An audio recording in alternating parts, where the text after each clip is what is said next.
Hey, yo, what's shaking, everyone? So, in an act of unintended coincidence, I find myself looking at another incompetent mayor seemingly wanting their city to be the backdrop for the next Kurt Russell Escape From sequel.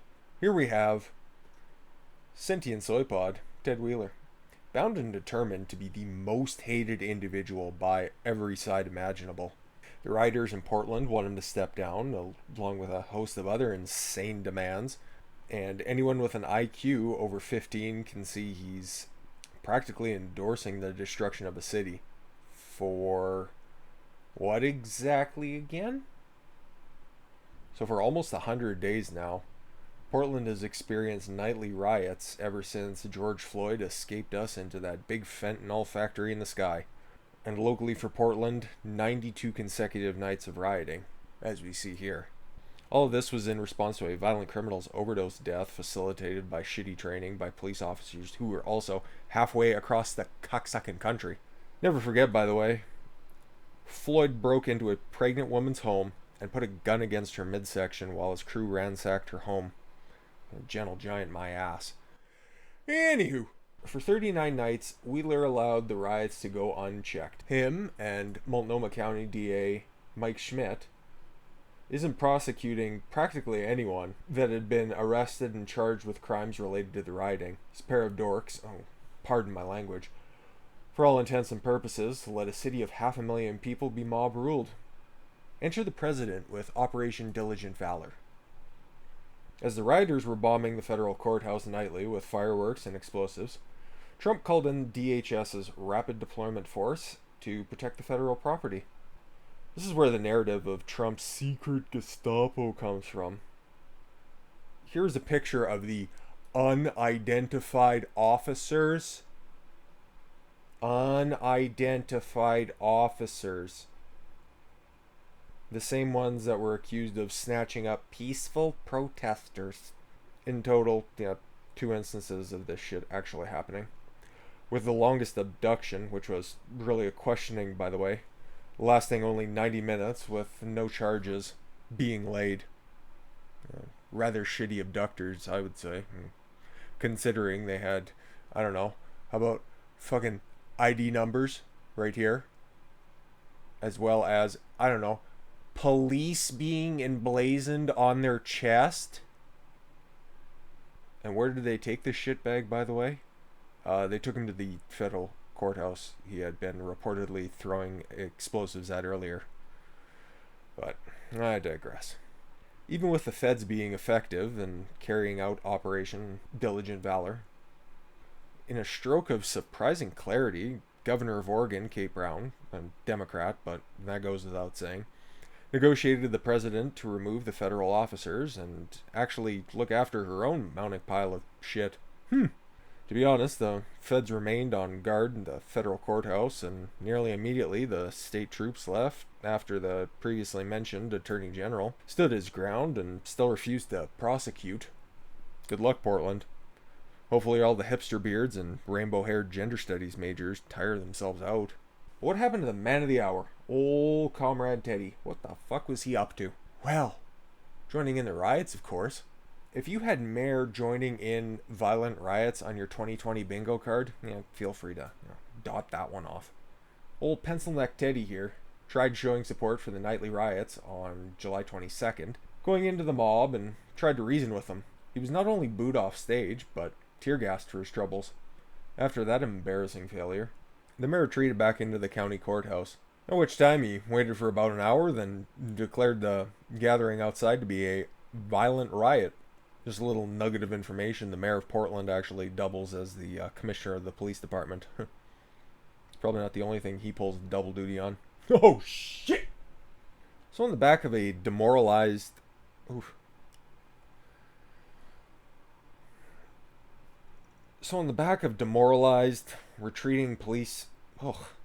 So on the back of demoralized and retreating state officers, feds hunkered down in the federal courthouse, and local PD essentially disengaging, Ted decided, fuck it, it's a great idea to let the riots escape from the downtown core and head straight for the neighborhoods.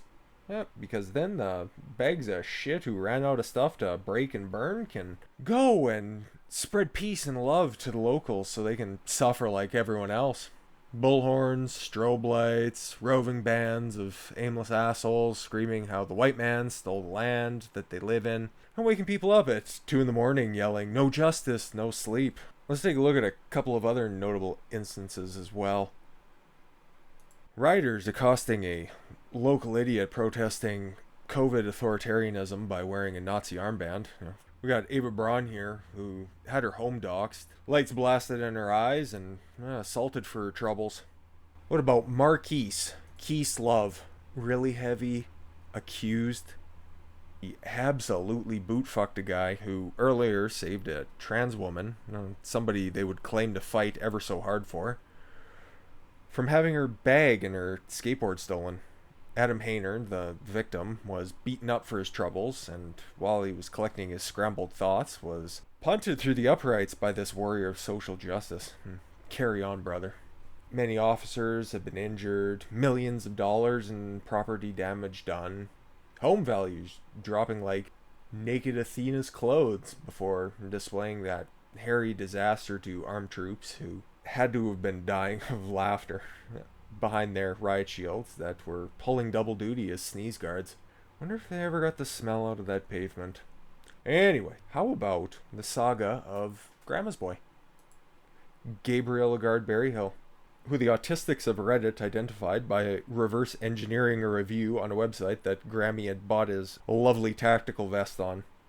Sometimes life really is stranger than fiction. He'll probably be residing in Poop Chute Penitentiary for arson charges, by the way. Hopefully Nana can find some boner-proof tighty-whities online as well. Good luck, you little twink. So with Mayor Ted seeing 91 consecutive nights of uninterrupted rioting plague Portland, he remembers that he has an outstanding offer from the president. Trump said, "Whenever you want it, we will mobilize the National Guard, the best guard, and take care of that problem within a matter of hours, Ted. Don't worry about it. We have the best officers. Everyone agrees." So Ted reaches out to the president with this email. Signed, August 28th, 2020. Dear President Trump, yet again, you said you offered to aid Portland by sending in federal law enforcement to our city. On behalf of the city of Portland, no thanks. We do not need your politics of division and demagoguery. Portlanders are on to you. We have already seen your reckless disregard for human life in your bumbling response to the COVID pandemic. And we know you've reached a conclusion that images of violence or vandalism are your only ticket to re-election. Oh, God. There is no place for looting, arson, or vandalism in our city. There is no room for racist violence or those who wish to bring their ideology of hate into our community. Oh my God. Those who commit criminal acts will be apprehended and prosecuted under the law. Tens of thousands of Portlanders have peacefully protested and marched for noble causes of fixing our broken criminal justice system, which I'm in charge of, by the way. They are part of proud progressive traditions of Portlanders fighting for justice. From racial justice to economic justice to environmental justice. This is amazing. You sent the feds to Portland last month. You made the situation far worse.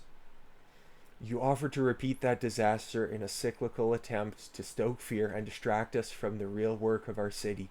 I am totally enthralled by this.